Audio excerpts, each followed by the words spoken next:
Okay, this is it. Super happy to have you, Colin. Yeah, happy to be here. And I want to call out that your newsletter is pretty dope. I saw that you did a lot of research about the whole layoff and the job market as well. And also you've been posting about it's not March Madness, but it's the similar thing that you were running, right? Oh yeah, the top tech tournament. Yeah. Yes, yes. So I really enjoyed it. I voted on some of those purely out of biasness because I love those companies. So that's Yeah. me. But thank you for joining. We have a lot to unpack today. This episode is one of my nearest and dearest one. So recording with you, I'm like very happy. So few topics for those people who are watching in. We'll be talking about the 2024 job market. Colin has done some great research around it. Spent a long time. You can watch in his newsletter as well. Read his newsletter.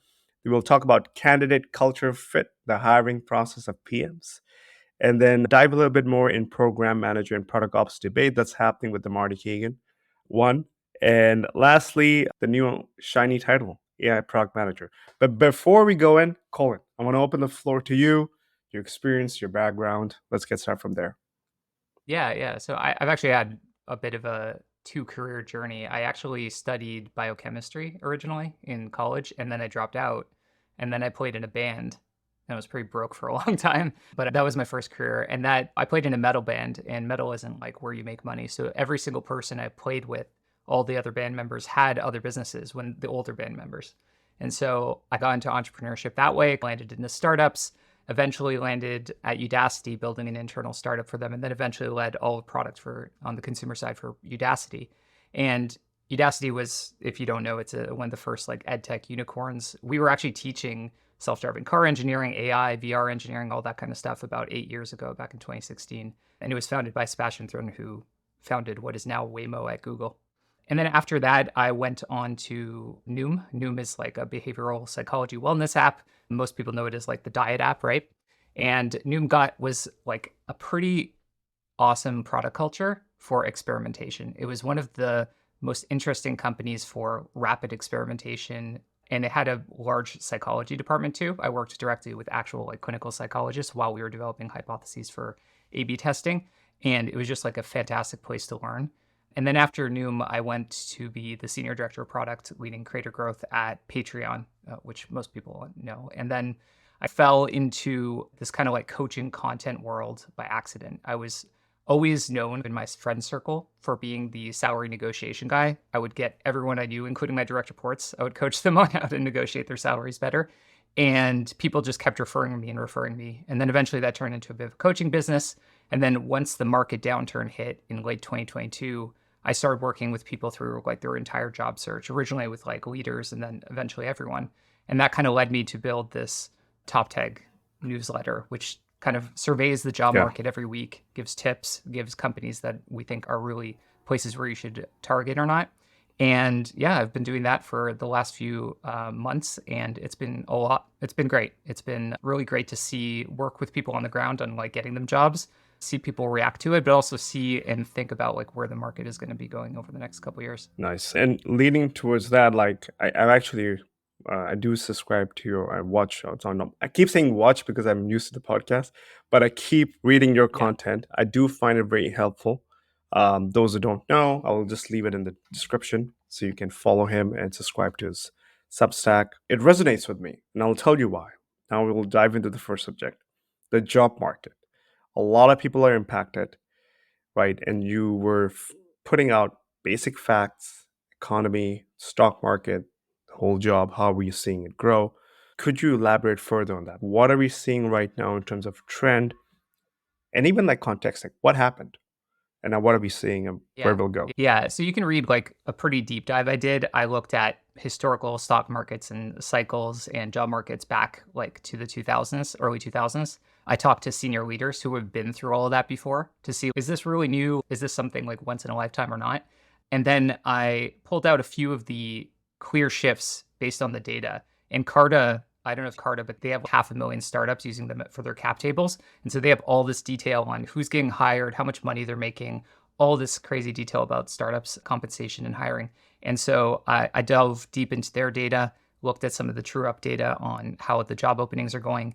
and try and distill what are the main shifts that happen. And I found 3 shifts that happened in the job market over the last couple of years.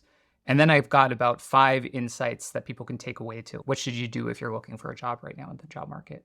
So we can go into those 3 tips, but I think that from the historical context perspective, it was really interesting to just see how things have shaken out over the last 20 something years and how repeatable and not repeatable things are. Like, is this really unique? Back in 2000, everyone knows there was a dot-com crash, right? It was the biggest crash. If you look at the inflation adjusted NASDAQ, it took them 18 years to recover because there was like, they were just about to get there. And then the 2008 recession hit, it all got reset. There was layoffs again, companies shutting down again. But people were still having great careers during all of that. And if you look now at the inflation adjusted NASDAQ, it's already recovered in just like 2 years since the last one. So already it's not nearly as bad as 2000.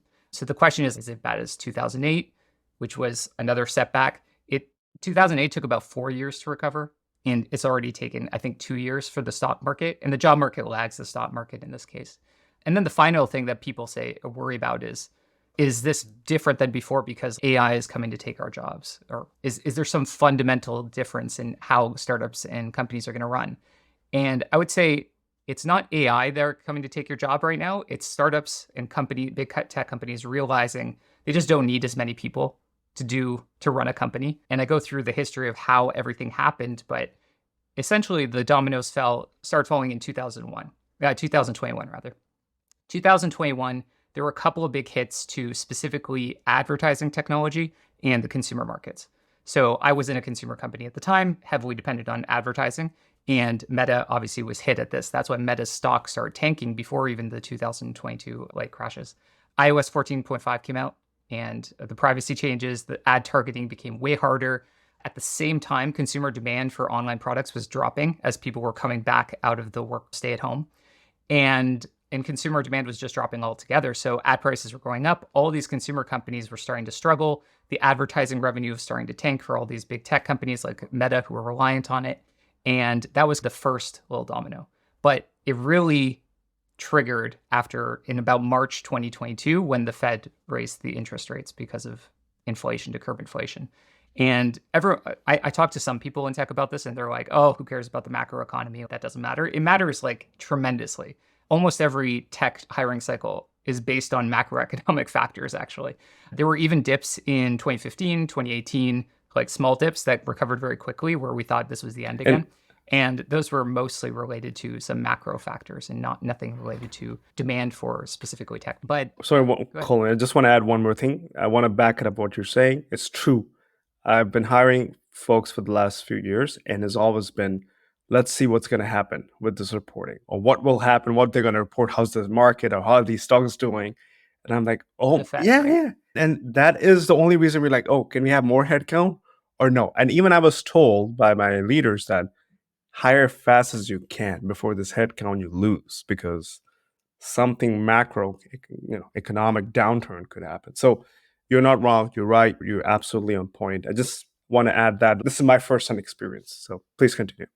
Yeah, no, it's true. Yeah. And people are pretty aware of this internally at companies and the basic mechanics behind it. Most people know this, but I find fewer people know it than should.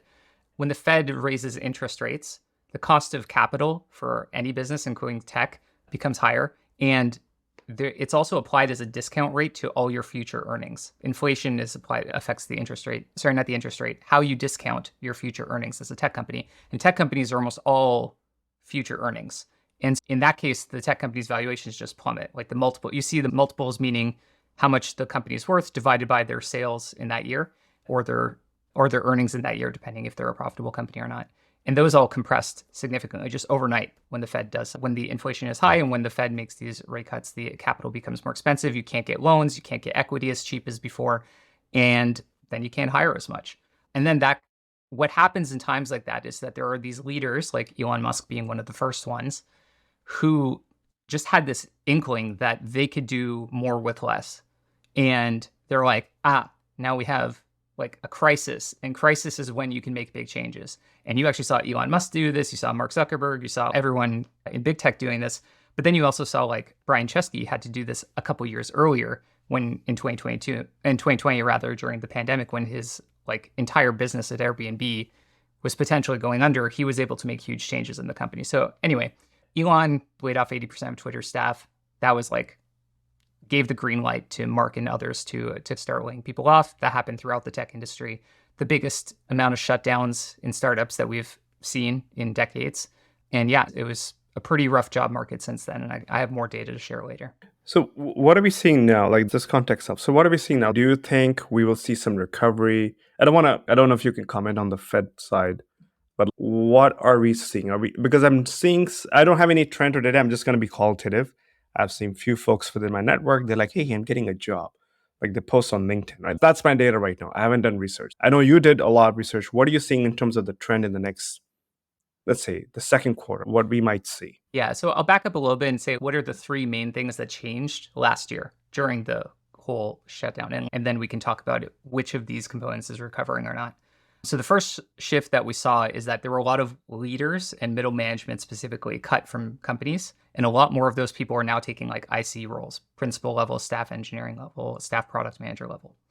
And that's continuing. That has not like shifted back as much, but it's a lagging indicator. So I do actually expect that more leadership roles are going to start coming back online as these teams start to grow. But companies are going to be slower about it because all these leaders now think, hey, I want to be closer to the product. It's wartime. And they think that they're going to be able to be more efficient and want to eliminate bureaucracy. And not even management roles, but the TPM position, the technical program manager position of Instagram first and then of Facebook proper was completely eliminated. They just eliminated all those roles. So yeah, that's one trend I've been seeing. I don't see that coming back right away. Still a lot of management positions out there, but it's totally true that most companies are going to be more flat organizations for the next few years. The second thing is compensation. Most compensation dropped. Base compensation didn't drop as much, base compensation being like your base salary, but stock compensation dropped a lot, especially in startups, but across big tech. You saw way fewer top of band offers. And at big tech, in fact, like offers compressed, there weren't as many offers going out. You saw all offers compressing kind of to the middle or lower quartiles of what they usually give out in compensation. And then for startup, anyone who had startup equity was hit twice. They were hit first because there was about 25% drop, I think even 33% in some markets, to how much stock you were getting, independent of valuation. And then on top of that, so you're getting a smaller slice of the pie. And then on top of that, the pie is actually shrinking because all of these valuations for all these startups compressed. And most of them actually disappeared. There were startups that were like 6 months from IPO that are now never going to probably IPO. They're going to be sold off for parts. Yes, yeah. yes. So that was the second thing. Compensation is going back. But compensation is coming back. If you I looked at some levels.FYI data and we charted out same city, same level, same function, and at the same company. And you can see that there's starting to be a higher volume of offers going out, and some of those top offers are coming back online. It's trended down the median, and that's not recovered yet. And it's definitely not the volumes of 2022, but we're starting to get back to 2018, 2019 levels. And it's probably going to take a couple more years before we get, a really bubbly market again, if we ever see that. So do you think like in the next cycle, I don't know if this March or April when the Feds are going to come out? I believe it's March. Well, Yeah, March is typically when it happens. So do you think they're going to reduce or they're going to keep it the same? Because there are a few things I've been talking. They're like, if they don't reduce, the market might react very badly to it. Yes. If they reduce, my bet is on they might reduce just to show they've reduced, but not by a big percent. But I'm just trying to understand it's like, yeah, what would it be in this? So I can't predict the future. I can talk a little bit about what are the possible outcomes, and then I'll tell you my philosophy on this because you can't predict the future. So the possible outcomes are either it's not just if they raise or not, it's also what forecasting they're going to give for the future rate cuts in the year. So right now the market has quite a few rate cuts built in, and probably more than there's going to be, given the recent signals from people who work or close to the Fed or in the Fed who make these decisions. So it's likely that, so if they make a rate cut and they forecast that we're going to do several more rate cuts this year and substantial, the markets aren't going to explode, I don't think. I think they're just going to be, okay, that's on track. Maybe they'll grow a bit. Maybe some people will sell on the news, whatever. But you can't predict the short-term stock market. But in general, not going to be a tank. If they say, we're going to stay neutral, we're not going to do any cuts, or we're going to do a cut, but we're going to do way fewer cuts this year, the market might react poorly. And it's not going to be evenly distributed, But a lot of companies have gone up in valuation mainly because there's an anticipation of several rate cuts this year. And if they go like super in the other direction, say inflation is just starting to accelerate again, we're not going to cut and we're going to be okay with the job losses and all the other things happening in the economy, Mhm. then there might be a hard turn. But you can't really predict Yeah. what's going to happen. So I would say, like, why does this matter to you? Either you're in a job and you want to say, like, how do I increase my optionality? Or you're going to look for a job and you're like, Yeah. what do I do? Where should I go? And you essentially need to diversify the successes that you can get from a job. If you're picking a new job, you want to pick a job where the business and the economy don't have to do well for you to be successful here. So yes, money is going to be affected by it. Your equity is going to be affected by it quite a bit, but you have to be just okay with losing your job, honestly, Yeah. in 12 to 18 months if anything crazy happens. And so that means build the stories, build the skills that are really going to help you get your next role. And so that means maybe work in AI, even if it's a startup. That's 90% plus of these startups are going to go under, these AI startups. But if you work in one, you have the skills, or get a bigger team, work on a bigger scope, or find a company where it's find a role where you're working closer to the money, Yeah. like closer to the business, understanding exactly what the core of the business is going to be and not some new flashy thing, because those core business units are probably going to stick around through layoffs more than anything else. Yeah, and you're absolutely right. I think one of the things that I've personally started doing in the last 5, 6 years is, where's the money? Follow the money. If you don't have the money project, get on it. I try to stay away personally from the new flashy, shiny stuff. Like AI, I think is great, but I do find it shiny. Like every company, Intuit, and all of them are doing that, right? Like you see a lot of job openings and so forth, AI, and then you see they're like, oh, how you work with ML, and I'm like, yeah, I guess. So, anyways, but what I'm saying is you're on Yeah. spot on this one, which brings me to my second part, and I love this one. Mhm. It's the candidate culture fit. We all know. Oh, Oh, do you mind if yeah, yeah. we go Sure, back? sure, sure. So I actually missed the third Oh, shift yeah, yeah. when we were talking about things before. So yeah, so the AI discussion is actually a great Yeah, segue into the third shift, which is AI and deep tech yeah, hiring has definitely not slowed down as much and is obviously accelerated in some areas. And yeah, there's going to be way more AI opportunities, but you don't have to jump to them. You don't have to jump and go take these on, because a lot of, especially at big tech companies, I know personally people who are either working on these teams, are directors or VPs of these Gen AI teams. And these companies are actually churning through new directors, VPs every 4 to 6 months because the pressure is so high. These are brand new teams. They yeah. just took like a whole bunch of teams, threw them together on this project and said, go figure it out. There's no process. There's no cultural norms. People are not in a good relationship spot, and there's super tight Wow. deadlines and high expectations.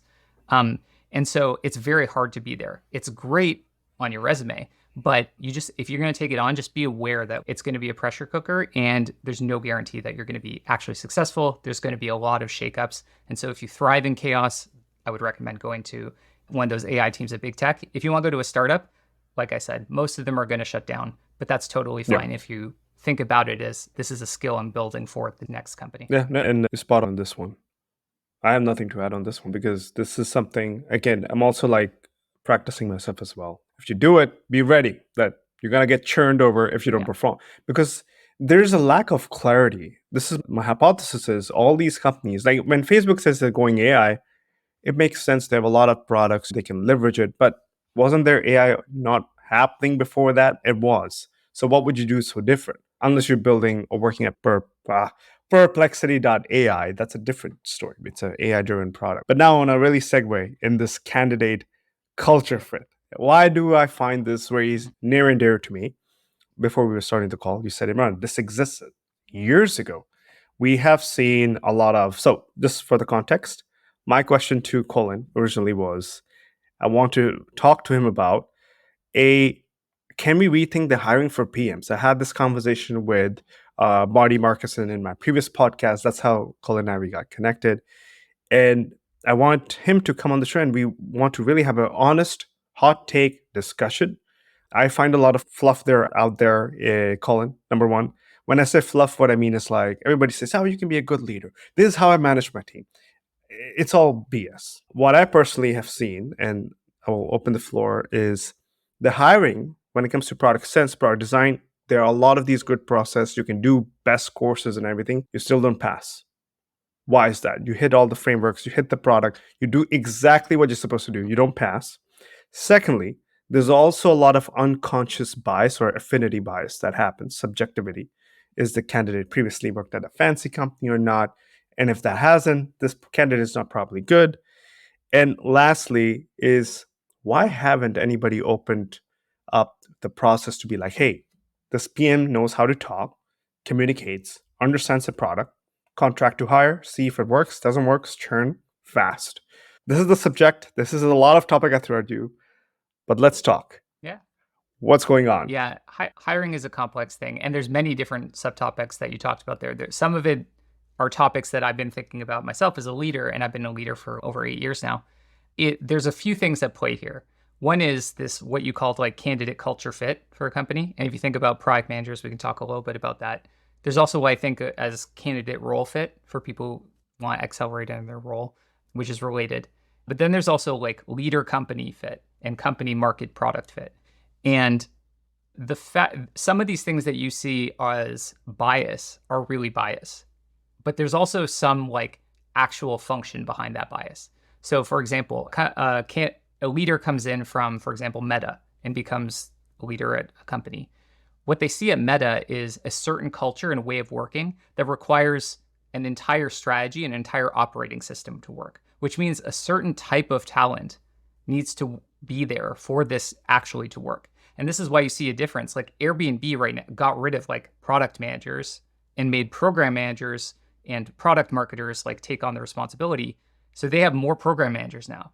Whereas Meta got rid of technical program managers altogether and just has product managers. And they have the product managers then take on all these other roles and tries to do like more things. They have just very different strategies for how they develop product and how they run their teams at those companies that actually have worked. But you can't just take someone who is over here at Airbnb, for example, drop them into Meta and just assume that they're going to work really well. And that's what I call like this candidate culture or candidate role fit. Candidate role fit is more about that specific. If you're a product manager, you have a certain set of superpowers, and those have to align with the product that you're working on or the task at hand, what's really critical to this project. But going back to hiring. So let's say I'm hiring for a role. It's a growth product manager role in a consumer, and I get candidates who come from a very big tech situation where they haven't run an experiment in 2 years or whatever. There's all these like preconceived notions that come with that, and that's very true. But if this leader is a leader from Meta and they're like, I want to build this similar culture to what worked for me before, the very first people that they're going to go to is the heuristic of have they worked at Meta or similar cultures to Meta? Or does this person exude the types of smarts or types of talent in the way that they're talking about their experience that I'm used to succeeding in that role?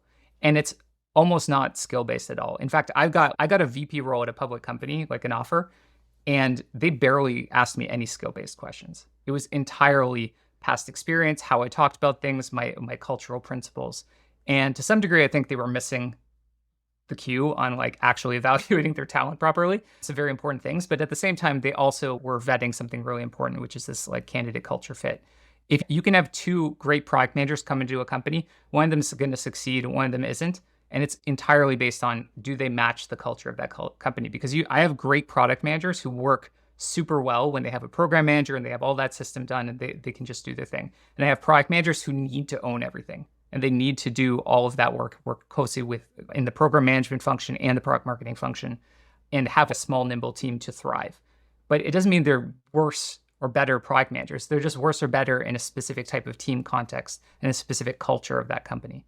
The other big cultural shift is this a top-down directive kind of culture, or is this a bottoms-up like empowerment, autonomy culture? And you see a lot of people, especially from early stage startups, that come into these more top-down directive cultures like Airbnb is instituted at, Brian Chesky is instituted at Airbnb, and they struggle because they need that autonomy. They're used to it. And if they're not able to adapt to this new place where they're trying to just translate the broader vision into the end users' like requirements, they're going to struggle. They're going to be dissatisfied. They're going to see it as my decisions keep getting overruled, as opposed to there's a very clear vision and a very clear criteria that everything I'm doing is going to be scoped through, and it's going to be a level of autonomy or lack of autonomy that I'm not used to. So in terms of the hiring, there's a second part there. I used to say the same thing, like, why don't you just contract to hire people? That was from my experience in very small startups. As I started to get like bigger leadership roles in bigger companies, you just realize that most of the candidates you're hiring are in big, stable jobs. And the cost and risk to them to come do any work for you is sometimes impossible.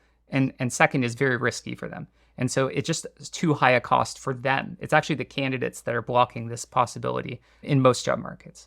So one question I have. So just to drive a bit more, that you talked about the candidate culture fit, and I really liked the way you broke it down, right? Because you're like, Imran, there is bias. This is why it exists. So let's talk a bit more. You're probably familiar with a lot of people offering courses on Substacks. And you get it. I'm not trying to name names. I just Yep. find it very interesting. Why? A lot of these candidates, they go through the same process. So let's say a few of the candidates who are listening right now, they like, I practice, I go to Stellar Peer, I do a lot of 100 mocks, I got this course, and they still didn't get a job in Meta. Like one of my mentees, she was like, Imran, it was all a waste. And I was like, it's not a waste. You learned a lot, which is the reality. But she asked me, why didn't it work? And I'm like, I don't know. It's subjective based on the interviewer. How would you react to that? Because it's happening a lot in this competitive market. And I'm talking about not, It's happening much more now. it's not in leadership roles. Like I've been interviewing for leadership role. And it makes sense. They're like, hey, culture fit, all that. Like you mentioned, other dynamics, perfectly. But if you're talking like staff, principal, director, lower than senior director, you're still like hands on or you're not, whatever. Yep. Why are we seeing this? Like, how can that be Yeah, fixed? I'm seeing the same thing. I'm seeing many like leadership candidates or IC candidates, like even just like senior data scientists, for example, I was working with. They interviewed at 12 companies in a week, said they did great in all these companies. Every single company gave them great feedback. They didn't get any of the offers. And the main reason is that it's just a numbers game. There just happened to be someone else who had a closer fit, who came in at the last minute and took the spot from them. And so what people are seeing on the hiring manager side right now is that you go through this process and you actually have 3 or 4 amazing Yeah, candidates coming out the end. And you're like, I want to hire all of them, but I only have one yeah, role. And this didn't happen before. Like employers were so desperate to hire back in like yeah, 2021. You could get, like you said, 8 interviews and 3 offers. yeah, And it's just no longer like that. You just need to, and that's one of the takeaways I have in the 5 takeaways from this job market analysis I did, is that you just need way more volume. You can't rely on I'm just going to focus as hard as I can on these 3 or 4 interview processes just because it's going well. yeah, At the very last minute, you could do all the interviews well. You could have the CEO love you and you will not get the offer in the end. And it's just because of numbers. It's just because they have multiple candidates who also rocked the interviews. And in some cases, it's bias. In some cases, it's very reasonable. yeah, They had slightly more people management experience. They yeah, had slightly more growth experience. They had slightly more B2B product-led growth experience. Just some very small factor ends up being the determining point. So you could have 99.9% the same candidate yeah, or the same level of interview responses. But then at the end, you look at the resume, you look at the experience, and it just happens to be someone who edges you out. And sometimes it's subjective. One person in the yeah, interview panel didn't like you as much, and the whole thing goes away. So the only way to counteract it is you need to do more, and you need to do more thorough all at the same yeah, time. You're going to have to work way harder to get your jobs today, which means you have to do way more outreach, way more warm outreach. You need to have connections at those companies or build them through cold outreach. Talk to more people at the company, get as much of an inside yeah, edge as you can, do tons of research on the company. Ask your recruiters for information. People underutilize yeah, recruiters in the interview process a lot. Recruiters are there to help you. They want you to win. They also have all the data about all the candidates they brought in who didn't pass, and they have seen the feedback. So what do you ask them? Okay, you had candidates come through here. What do you think this interviewer specifically is going to ask? What kind of like candidates do they like? What should I really focus on? And some recruiters are going to hold off, but if you get a really great recruiter, they're going to coach you. yeah. They're going to give you those details, and you're going to be able to go research and prepare your answers and really focus in the right areas. So get as much of an edge as you can right now. That's pretty much it. And do as much volume as you can. So, do you think that's actually pretty true? It has helped me many times talking to the recruiter and having that relationship because it's also aligned with their winning, right? Like the more jobs they close, that means they're doing better, and the more faster is better. So it's a win situation. Do you think? And I did say contract to hire. You made, and you're on point that Imran, it can't. But my thing is maybe not contract to hire. Could we fix it? Because here's what I see: all the big tech companies they have the same product sense like a drop of a hat, everybody's copying Facebook, number one. So that's that. Could we just have a SAT score, kind of an experience for your product skills? Right. So think of this. You go to this one nonprofit or whatever institute, this Institute X, you do rate it and you get rated by other PMs based on your product sense, analytic and execution and leadership. And they're like, based on your experience, what you have in the job that you're going for, you get approved. Let's say you get a score of 8 out of 10. That means you're pretty good. Facebook, when you apply to Facebook, Facebook is, oh, yeah, it's 8 out of 10. It's pretty good. So now all we have to see is this person a culture fit or not. So there are only 2 interviews. So that way you reduce the tension of all these 10 interviews that you're given at the same different 10 companies and you just focus on culture fit. Mm-hmm. That's my, again, proposal of could we get to that space, maybe? It's very interesting. As someone who has like a 99th percentile GMAT score, I can tell you it's easy to hack those interviews, but it's already happening right now, right? Like with the interview process. TripleByte, which doesn't exist anymore, was an interesting service. They came out Y Combinator, and essentially what they did is they would interview all these software engineers and do all of the basic, like the common software engineering interviews, and then they would route them to YC companies to only do the culture fit and final interviews with the founders. And as a business, unfortunately, it didn't work out, but as a concept, it was interesting. I would have to talk to people who actually use them on the client side to see whether that was actually better or not. Didn't really catch on. Yeah. Doesn't mean that it won't in the future, but it's tough. I would say this, that the interview processes have got longer, and some of the companies, though, that have these long interview processes tend to have the stronger cultures. And so at Noom, what we did, I didn't come up with this, but what we did at Noom was we'd have a very long process. Some would say way too long for some of our core product roles, where we would have them actually work with have a meeting with a product manager and a designer. Mm-hmm. We give them a prompt. They would actually like talk through it as a group as you would work on a team, like a work simulation. Nice. Then you would go back, you would do your kind of designs, and then you'd have a meeting with the designer. You'd actually design some mocks collaborating with the designer as you would on the job. And then you would present it to the group, just like you would in a product review. And it was supposed to simulate essentially how would this person work in the team. I don't know if we had data, we haven't A/B tested it. So we didn't have data on whether this was like exceptional or not, but you did get a lot stronger signal, but it was a lot more investment from that person too. And the only way we could really command people to invest that amount of time was because at the time we were like super fast growing and we paid top of market. But not every company is going to be able to do that. And so not every company is going to be able to invest this much. Not every company is capable of like really investing that much time and effort into it. And yeah, you're just going to keep getting this variance. And it hasn't changed. Like I haven't really seen a trend or change in the interview processes. All of these new types of forms of interviews bubble up and then they start fading, and bubble up and fading. And the core like few types of interviews stick around throughout everything. So I'm not sure exactly what's going to be needed to change how it works, but this is how it is. I've just resigned myself to it. I actually hope and I wish someone comes with the idea that I'm pitching. So if someone gets it and does it, that would be so cool. Like you have a nonprofit, that's it. You go for that. One question I want to ask related to this and then move to the other parts that we want to talk about. What is one of the interview process that you have like pet peeve for? You're like, oh, ugh. Don't like it. Do you have any one of those? Like for me, it's like the homework. Bad interviews? Yeah, like for me, it's like homework assignments. I'm like, thanks, I'm back in college. Oh, I love a homework assignment. I love it. But it depends. So this is the other thing. Like interviews are to some degree biased to certain skills as a product manager and how you do your work, like work styles. I just happen to be pretty good talking in like in speech and conversation and dialogue, but it also, as you saw with a deep dive, dove into tons of way too much market data.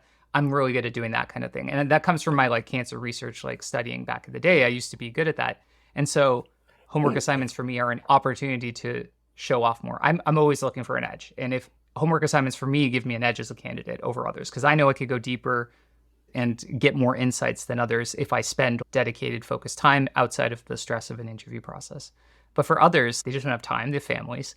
right? They're not going to wait until 3 in the morning, Yeah. stay up until 3 in the morning working on their thing. And so it causes its own biases. But I don't know that's necessarily bad.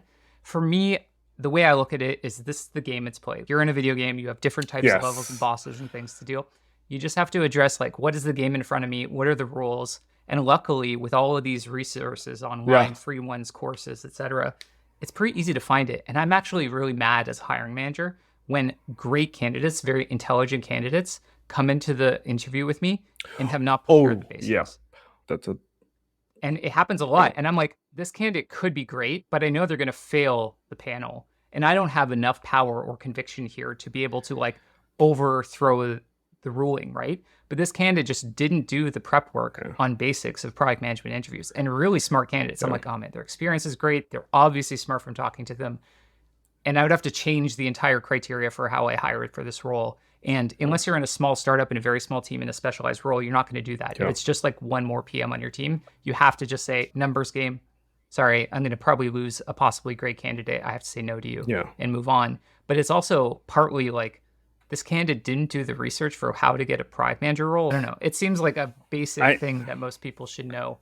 Yeah. Yeah, like I even help candidates during the interview process. Okay, are you familiar with this? Because I got to a point that I was getting these candidates, even though I told them you will go through this, product design and all that good stuff.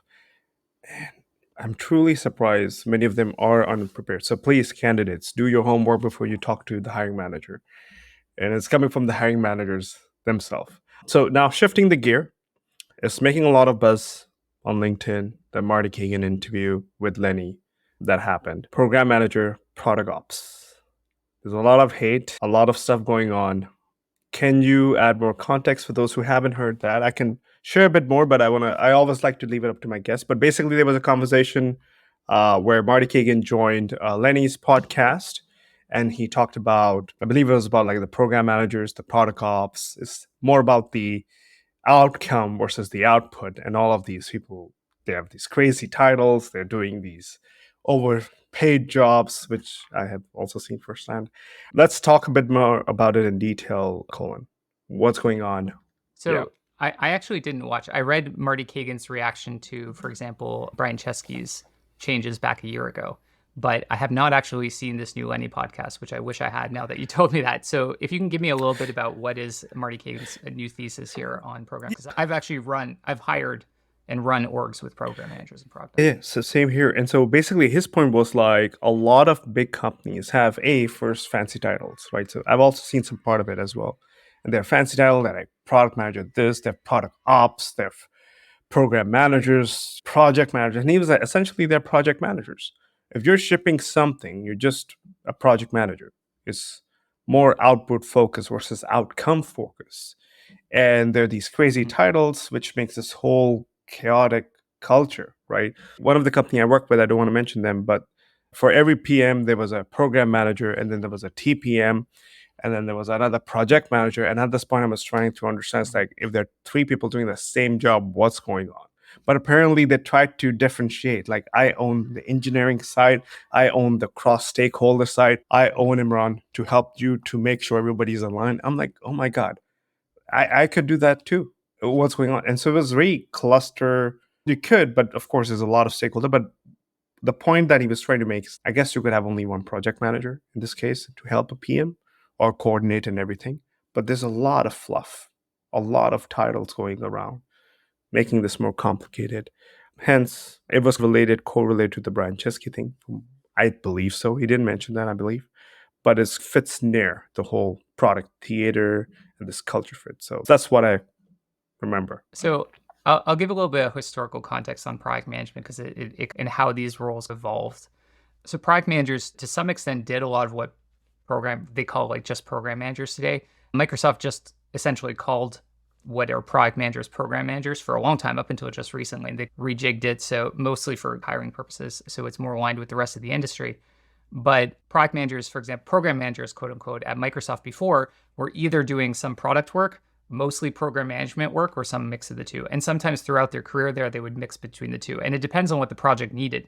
If the project was more platformy, or they needed to do a policy change or something, or is just very engineering driven, and they have a pretty waterfall structure at Microsoft, they would do more program management work. And then if it was more user interface design, they were working with designers and engineers together closely to solve business problems and customer problems.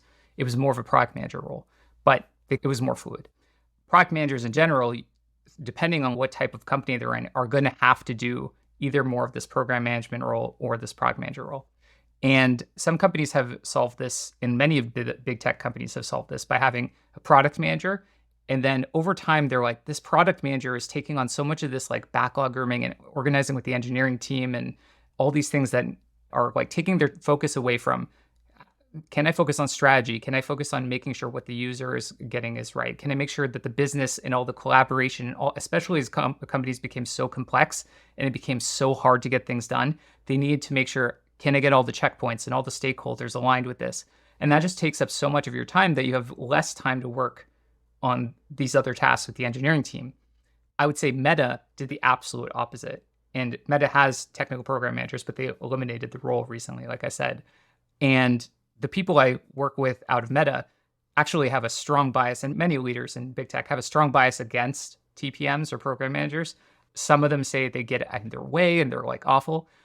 But I do find probably 1 out of 10, 1 out of 5 of the product managers I talk to there say that I had a program manager who made my life so much easier. But it's rare because there's so many program managers, especially if you're doing a one-to-one relationship, the likelihood that they're all going to be great and that they're going to match your working style is very low. And some program managers did a great job. They would take on, I actually turned some of my product managers, one of my product managers at Udacity was great at it. They would do very well as a program manager. They're just excellent at just getting the stuff done to make the product ship and work with the engineering team and all that kind of stuff. Other companies are like, engineering should deal with that. Product management should deal with all the business stuff. There's many ways to slice it. You're going to have a different variety based on, like I said, this like culture fit of the company. What is the company wanting to make its product development cycle? And all of them are going to have problems. What you're going to have problems with in a company that has just product managers and super lean teams is that the product managers are going to be overweighted with a lot of this work that they shouldn't be doing or shouldn't be doing according to X leader who has a specific style of wanting to do product management work. But yeah, I like working in roles where I have the program manager before. I've liked working in roles where I've had total like autonomy and I could work directly with the engineers and designers every day. As someone who comes from startups, you tend to want that. You want less process in between you and the end work. But if you're doing very complicated, big product work, program managers can be a lifesaver and they can take on a lot of the stuff that just eats away at your day and your week. So it depends, I would say. You're absolutely right in this case. I think one thing where I differ from you is, and I'm not biased or anything. I'm like, do we really need this person to be like building or helping the product manager in this case, right? For an example is, if you have a TPM, they're really helpful when it comes to getting stuff done, timeline, everything good.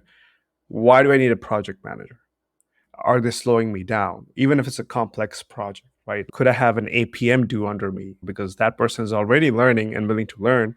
Could that person help? And I think that's one of the key. I come over like with the fact like, could we utilize as much as resources internally without hiring too much?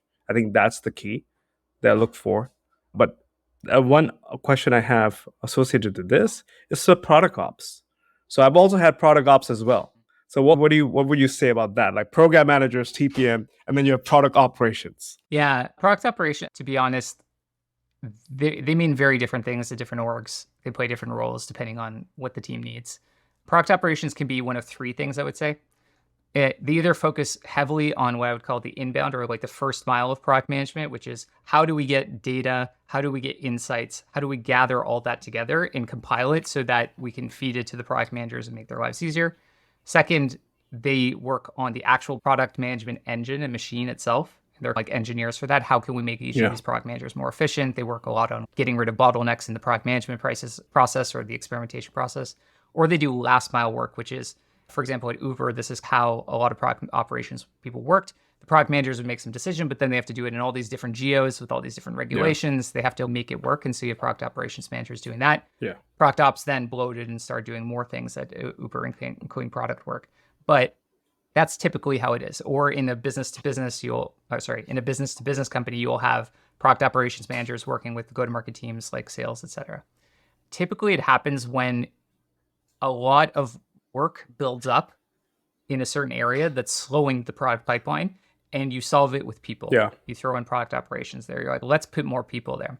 So the solution doesn't always have to be people. Sometimes it makes sense to be people, but just like when you're like starting a startup Yeah. and trying to make something work, sometimes you do things that don't scale first and then you try to make them scale.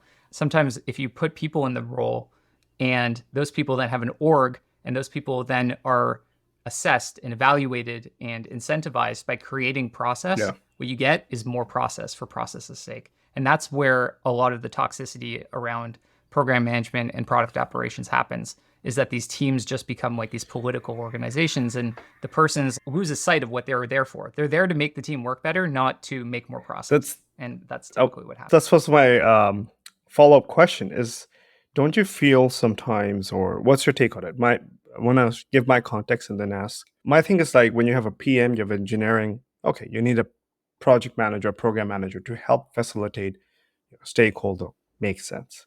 Then you add TPM and you have a product ops, and that product ops has their own ops team, right? Where does it stop? Why I'm asking this is somehow it feels like empire building and it ends up becoming internal politics. That I'm a product ops for product A and you are the product ops for product B. And if I don't have enough people, the subject may go to a different direction, but they're like, I have to have certain product ops to support these functions because I can't do it alone.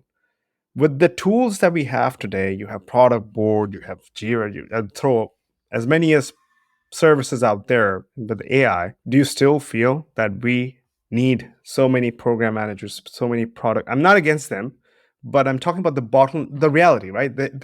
What happens in companies? Bottleneck, process bias, politics, and Yeah. that's my open. I would say it's not that you don't need them. It's that it's very hard for it to think about. You have a garden, right? And you're like, I need to like really manage this part of this garden, or this part of this garden needs like a certain type of color or something. And you put the thing in there and you put the wrong kind of plant in there and it starts growing Yeah. and taking over the rest of the garden. That's what happens. It's very hard to control the growth of these. And that's why people try to bias against doing it in the first place, because they're just like, it's not worth the pain. But some companies have worked and thrived for decades, literally, with these people there. And they just accept the pain that this is creating more bureaucracy than it needs to. What? Like the alternative is worse. And so I think that there is this proliferation. And it's not just with program management. It's not just with product operations. It could be with sub-functions within product, like platform product teams sometimes can bloat. Just basic operations teams can bloat. I'm not going to say the company, but I was at a company and one of our best teams and our best groundbreaking products was built by director of engineering who had reporting to them 2 product ops people to run all of the human, like there was humans in the loop and you needed operations people. They got to a big scale. And then what happened, we're like, oh, let's specialize this. Let's have an operations team. Wow. It blew up to like 100 people working on the same problem that 2 people were able to do. And the improvements weren't necessarily even linear, like they were sublinear. Yeah, so that's the challenge here. But there are definitely organizations where I would say the product managers love their product ops teams. The product managers love their TPM. It's just unfortunately the minority. And so I would say unless it's really the only option, I would bias against it. Yeah. So what do you think will end up happening in this space? Because this whole hiring thing, you already have a lot of competitiveness space. Well, there's any role at this point, but PMs are really tough at this point. And you add product program managers and product ops also in this mix with their roles, which are limited. Do you think they will start seeing, which might be sad, but like less and less roles in this space for program managers and product ops? Oh, we already have. Oh, for sure. Yeah, those roles, if you look at their function titles, I didn't look specifically for them, but I guarantee you if I looked at the data, they would have dropped way further than product management and engineering. The kind of way the data shows specifically that anything that was far away from engineering would get dropped. So program managers weren't so far from engineering, so they won't get dropped as much, but I know that they are dropping way higher now. If you have one headcount, are you going to assign it to an engineer? Probably first. Yes. Second, maybe a designer. Third, maybe a product manager. Fourth, maybe then a sales or marketing assistant. And then fifth, like maybe like 5th or 6th down the line, you're going to get to product ops and program management. Those require, you shouldn't even have program managers and product ops until you have a pretty big product team. Just by definition, they're the last to get hired and the first to get laid off. And that's just the unfortunate part of that role and being specialized in that role. I've seen a lot of people who have been product operations managers. They just moved into product roles for more operationally intensive products. Would you say when is a good time to hire for product ops and program managers? Is it when you mentioned like the product team is big or the product revenue line is big? Like what's that sweet spot when companies should be like, hey, you know what? We need a program manager or we need a product ops person because X. Yeah. What would you say? It's very hard to have a rule of thumb for this. I would say for many reasons, because if I give advice for like, here's the criteria, then people are going to use this criteria and they're going to bloat an organization they don't need to. So I've seen that role. You have to figure out like, what is the job to be done there? Yeah. And is that something you want to give to your product managers? And if it's not, or do you need another product manager? Like you said, maybe an APM, but maybe someone who's senior. For example, let's say you're a very high throughput experimentation product organization and you start getting a lot of collisions of experiments, right? And you need to solve for this. And there's part an engineering problem, part an operations problem. There's like all these things in the loop. And so you're like, who's going to help coordinate that? Maybe it makes sense to have a program manager there. Maybe it makes sense to have another PM there, product manager. Maybe it makes sense to start building a product ops team to say, can I evaluate this machine and start optimizing it? Typically, I would start with the product manager. And if you can't solve it with a product manager, then, or that product manager is dissatisfied, and that's usually why these roles can arise. The product managers feel like it's almost work beneath them. Then you start moving to program manager, product operations, project management. There are other reasons. So if you have a very human intensive, like operations intensive company or a sales intensive company, sometimes it's best for the product managers to work directly with the product marketers or the sales managers and all that kind of stuff. Sometimes those sales teams have strong operational units, but sometimes the product operations unit is just that sales operations team brought into the product org because they want to have control over it. The product leader wants to have control over it. And so that those people, like, you just have to figure out what the job to be done is, and you can assign whatever role you want to it. Just understand the consequences of it. Is it going to be someone owned by the revenue team and the sales team? Is it going to be owned by the product team? That's probably going to be product operations.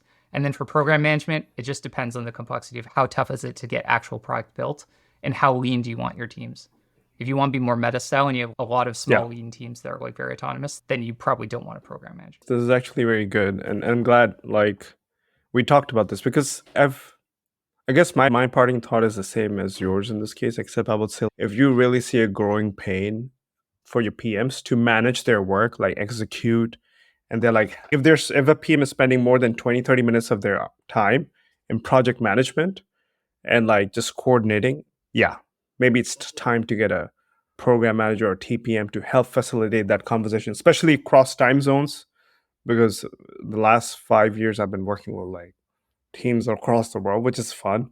But like then you really need TPMs in this case or program managers. Going to the big philosophical difference. I've worked for some leaders who have said, if a PM can't do that, then they shouldn't be a PM on this team. So it's I would say that there's philosophical differences, but I agree that it's all about leverage, right? There's a reason why specialized roles exist, and that's to increase leverage. That means should the product manager be spending most of their time on what is the most important thing for the end user in the business, and how can you help them do that? And I think what happens is like I want to touch on that. Like a lot of PMs end up doing project management, but they forget what they really exist for. So users. So I do understand where this person is probably saying that because it makes sense. But if they're really spending project management because they don't want to, but they have to, get them some help, hire someone offshore. Anyways, but good point. Good point on that one. Last one that we talked about, danger of chasing AI product titles. So everybody's opening AI PM. I need I look at some jobs and I'm like, I want to apply. And then I'm like, will I qualify if I had an AI title before, or will I qualify because I had ML or data science experience? The answer is I have no clue. But that's what I'm saying is what's going on? Why are they calling it AI product title? What does it mean? Why is it shiny in the first place? What's the outcome of that role? Think about the incentives of who is making the hiring decisions in all these companies, or in case of startups, the venture capitalists. Right now, AI is going to get the money because you want to signal to investors we're investing heavily in AI. You have fear competitors are investing in AI, so there's a like arms race.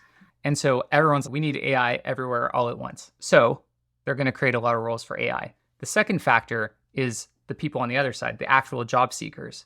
What does a job seeker want? They want a role that's going to give them experience in AI because they hear all this stuff about AI and how their roles are going to be taken over. So they want to be the ones controlling the AI. And so it becomes a marketing gimmick. This is an AI role, even if it's not really an AI role.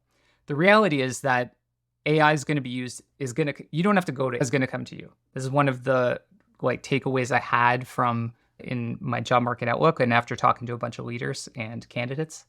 AI is eventually going to come to your role, but it's unfortunate, but it's a fact that if you do roles in AI, you're going to have an advantage in your next job search because there's just going to be more roles in AI coming up.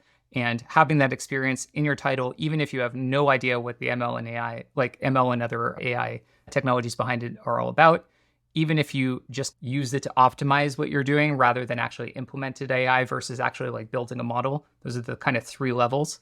Even if you haven't done most of those things, you're still going to have an advantage by having AI in your title. People use heuristics to hire and to give people interviews. Some companies are going to be able to suss out whether you really know your stuff or not, but most companies aren't, especially if they're hiring their first AI person on the team or whatever. And so you see that today. There are people who have 1 year of Gen AI experience at a big tech company. They go to another company. They're like, oh my God, someone with the Gen AI experience, please help us. We need someone with Gen AI experience. Mainly because they're like, oh, this person probably just felt the operational pain and like the suffering that we had to go through, probably thought through some of the problems we had dealt with. And so AI is attractive. The flip side, the dark side to flying to AI is twofold. So if you're going to startups, those startups are going to teach you a lot, but they're going to be really competitive. There aren't a lot of startups that are really doing fundamental, like long last businesses built on AI. A lot of them are going to get wiped out, but that's the same as any startup boom, right? Crypto's bubbled up and then went down, and now there's like a couple of them still struggling along, and some of them will become big. You're just not gonna know. So if you are going to go to an AI startup, just be aware that your equity might not be worth anything. It might be a lot of pain and suffering and competitiveness and high pressure. If you go to a big tech AI org, just realize that because it's the hot new thing, they've just taken like 10, 20 people, 100 people, 1,000 people from different parts of the company, smashed them all together. There's the storming, forming, norming, all that kind of stuff that has to go before a team actually starts being healthy and working together. And that's in a small team. Imagine 1,000 people coming together to work on a new project where there's lots of competition, lots of press, investors are on your butts every quarter, you have launch releases done all the time, and then you have leaders come in, and the leaders are like, I think I could do this, and they're like, oh crap, like this is such a mess. No progress for 4 to 6 months, leader gets switched out. I see directors and VPs getting switched out every 4 to 6 months in some of these places. And so it can be a pressure cooker and it can be very hard, which is why I said earlier, if you enjoy the chaos, then go do it. If you're willing to go exert the effort and go through the pain, go for it. But just be aware, if you're already in a core part of the business, so if you were at Google Ads, core ads, and you're doing well in your career and you have a reputation, do you want to jump to the new flashy Gen AI thing just because it's flashy? I might not suggest it unless you're really the personality that's going to thrive there. You reminded me of the CEO of NVIDIA, his recent interview. He was like, I wish pain and suffering. That's how you only learn. And you're absolutely right. There will be a lot of pain and suffering if you go in a startup. Fair. I guess my another question is, do you feel these are bubble jobs? The reason I'm asking is there was a time when crypto was coming, is we need a Web3 PM. And I don't know where that Web3 PM ended up in his life or her life or their life. But there were a lot of Web3 PM. You need to understand block. And I feel like the reason I'm asking this question, a lot of AI. And I was in an interview panel, like a person interviewing for a company as a contractor. I saw this resume of 4 or 5 candidates. And they're like, AI, but it was all words. It really didn't meant anything at this point. And I was like, what are you trying to guys hire for? Like, I've interviewed these candidates. None of them have AI experience. One of them had ML experience. So that was my top choice because this person understood.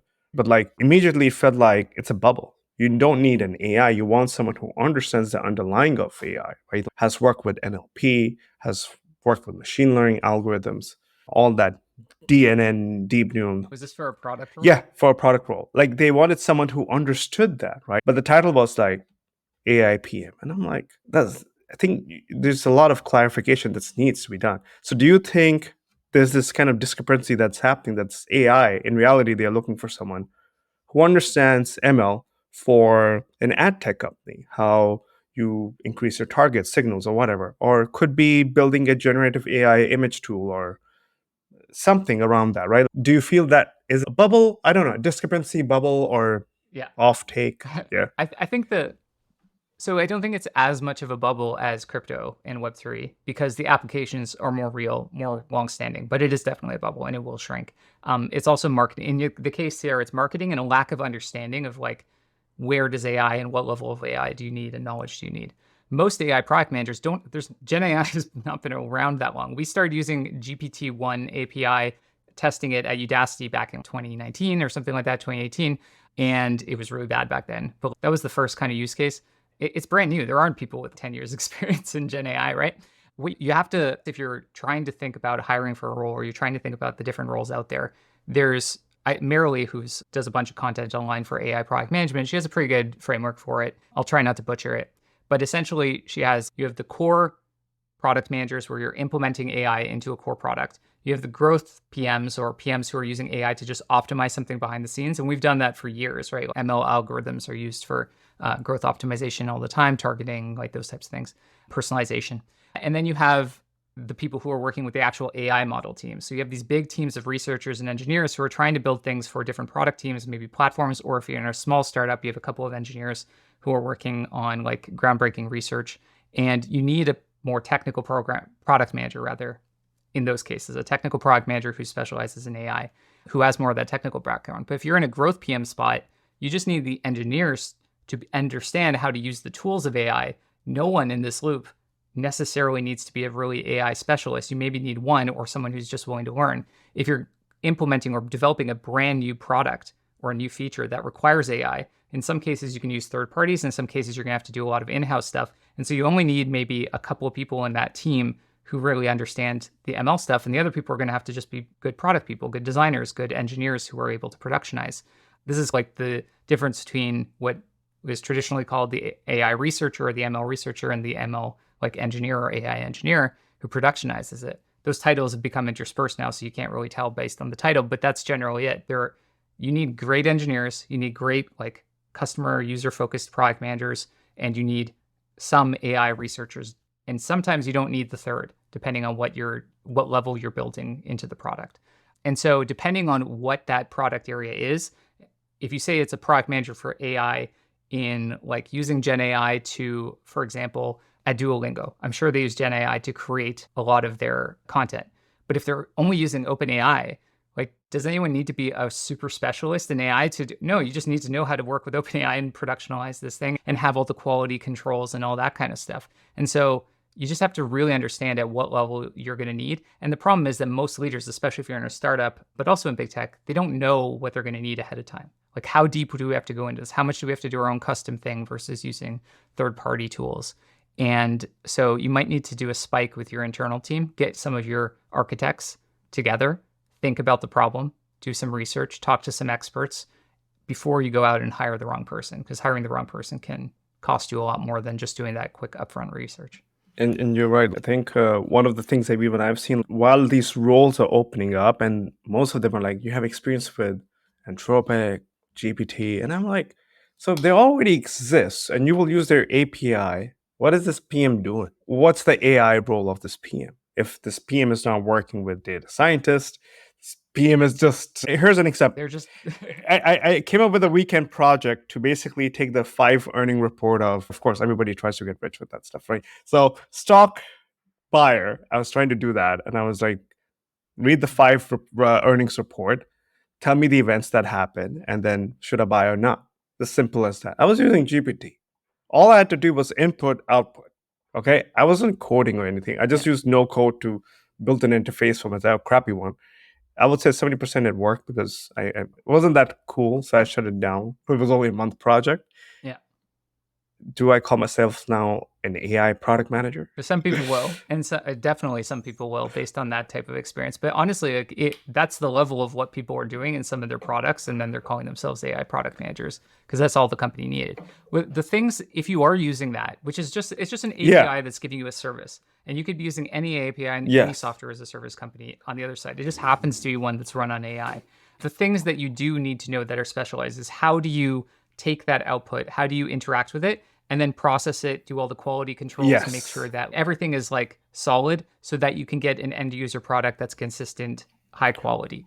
And that is not a typical product thing that you have to do because you're usually used to this very deterministic way of interacting with your service applications and APIs.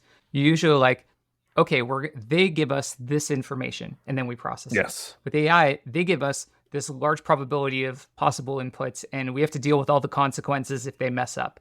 And so most of the AI product managers in this case are about either responsibility, consistency, or how do I just make this usable on a consistent basis for the user. And so that is a skill. And it's not an AI technical skill. It is a product design skill. It is a product, like in this case, like operating skill. And so I think there is a legitimate use case and for using AI product manager in that case. But you just have to understand who you're talking to. Is this the person that knows the tech? Is this the person that just knows how to make whatever that crazy output's going to be into an actual consumer product that people are going to use? And that in itself is valuable. And it's something you can only learn by doing. Yeah. I think if you threw just any product manager onto those projects, a lot of them will struggle for a while until they learn how to do it. It comes down to like if you're familiar with perplexity.ai, I keep like fumbling on that. Plus my throat is bad. But they do have their own model, right? Like they have their own model, but they're using Bing, I believe, and they're using GPT and all that good stuff. But then they build their own model. That's the person, a PM who is working with their own model is a good AI PM. That means he understands, or she or they understand how to operate, how to build what they're doing. But the person who's leveraging Bing results and bringing GPT together just for, as you mentioned, it's going to throw a lot of output. How to make sense of it. Yeah, you're right. That's not a PM for that's like it's operation. You just know how to operate. That's it. Great. You figured out. It's just this. It's like, are you used to doing growth experimentation in a consumer setting? Are you used to working with these APIs to produce an output that like makes sense? And then that also differs between have you created a consumer AI product or have you created an enterprise AI product? Because enterprises then have you figured out how to not leak their data to these models? Have you figured out how to make it more consistent? Have you figured out how to reduce their liability? So all that other like operational stuff around the product itself, or in the consumer side, how do you just make this good enough, right? Usually there's a lot less liability, a lot less need for having things on premise, for example, for consumer data. You just have different skills in each of those areas. And those are useful things to do. So if you want to go build and be a product manager in an AI space, there is a very clear skill set that you'll build. And it's not going to be, I don't know, how do I actually start developing my own large language model? Or how do I use like these regression models? Those things are useful to know. They're fun to know. You can talk to your engineers about it and have conversations over beers. But it's not exactly going to be what you're going to be using on the job day to day, unless you're working directly with the researchers. And honestly, I've seen product managers who work with the researchers at some of the biggest companies that are working on this today. Those product managers know very little about the model execution on the technical level. Even the ones with CS backgrounds don't. No, this is a good one. I'll make a clip out of this, hopefully. Now, I know we're going at time. I always ask all my guests, Colin. So I'll ask you one or two questions. Any advice or mentoring words or something that could help PMs in this job market? So there are 5 things that like I would say right now. 1, you got to play the long game. These cycles will happen. They will happen again. Another one might happen this year. If something happens with cause inflation to go up, then the Fed has to cut rates, not cut rates, like raise rates maybe even. You're going to have to go through even more pain and suffering. A year and a half from now, the AI boom might start trickling down, and then all of a sudden there's a dearth of jobs out there again, and you might have to look for another role. So whatever you're going to do, just diversify the ways that you win at whatever role you're in. This role should win for you in some way, whether or not the company succeeds, the business succeeds, that role succeeds. Make sure you have options. So that's it. Play the long game. There's also another part to that. I like to tell the story of Ethan Evans. So Ethan Evans back in 2000 had a newborn baby. He had a stay-at-home wife and very little savings early in his career. And he got laid off. It was during the ongoing tech bust. He had to move to a new city with his family with very little savings to get a job with very little money. And a lot of people can resonate with that today. That's happening all the time. But he then got a job at a little company called Amazon and became a VP of engineering. And now he's probably very wealthy and doing well for himself. He's now teaching people online how to be executives.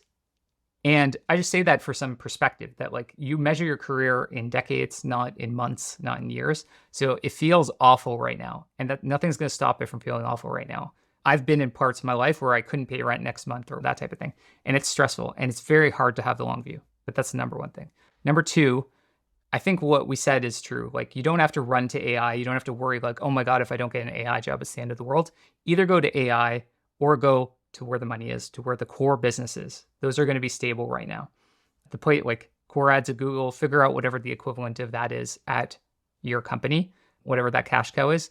You'll also be able to have a more stable process that you get into. You'll be able to grow and learn how that company works and hopefully grow your reputation more slowly and not be hinged on all of these external factors. Or you go closer to the tech and the AI, which will help diversify your opportunities in a couple of years. The third thing I would say is you should just hustle harder. You just have to hustle harder. You have to do more applications. You're gonna rock your interviews. You're gonna be like, oh my God, this CEO loved me. Everyone loved me on this team. They told me how awesome I am. And then they're going to say, sorry, we won't give you the offer. And that's going to happen not once, but multiple times. Be prepared for it. Have more irons on the fire just at all times. You have to do more outreach, more referrals. Go be bold about it. Do extra work. Do the extra mile for everything you're going to do and prep harder for these companies and these roles. So just hustle harder. Number 4 is don't get blinded by startup equity and all these other things. Startup equity has always been a bad bet, to be honest. Series C companies pay out less than 10% of Series C companies or Series C and above companies pay out much to their employees in equity. So even if you have what's supposedly a rocket ship and you think it's going to be the next Airbnb, Uber, whatever it is, the likelihood that's going to pay out really well for you is pretty low. And so make sure that you're also gaining some other advantage in your career. Some other, like you're getting more scope, you're getting more experience in places like AI or a new sector like fintech or whatever it is that you care about. That's going to help you in your next role. Make sure you're building the stories when you get that job and you're taking on the projects that are actually going to be shipping and impactful. And then the last one, like the grass isn't always greener. I see tons of people who got laid off by FANG and people got laid off by Google. And they're like, oh my God, big tech doesn't care about us. I'm going to a startup where everyone is like super rosy and it's awesome and like la-di-da. They don't realize Google didn't lay anyone off for decades. It was the nicest company to employees. Meanwhile, startups, even during the height of the like boom, was laying people off all the time because startups don't know how to treat people usually. They are just figuring out their HR processes and they struggle. They're much more sensitive to economic cycles and have to lay off or shut down very quickly. So if you're going to startups to think, oh, they're going to treat me better and I'm not going to get laid off, just beware. And then a lot of people from startups are pissed off that their equity is worth nothing. And so they're jumping to big tech. And honestly, I think on net, that's probably good to have this mixing of like people trying different roles.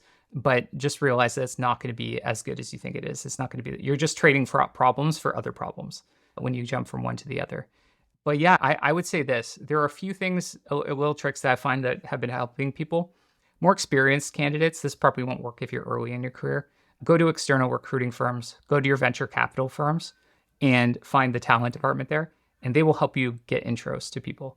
They want to help their startups like hire right now. The executive recruiters are incentivized to do this, building not just executive recruiters, but third-party recruiting firms.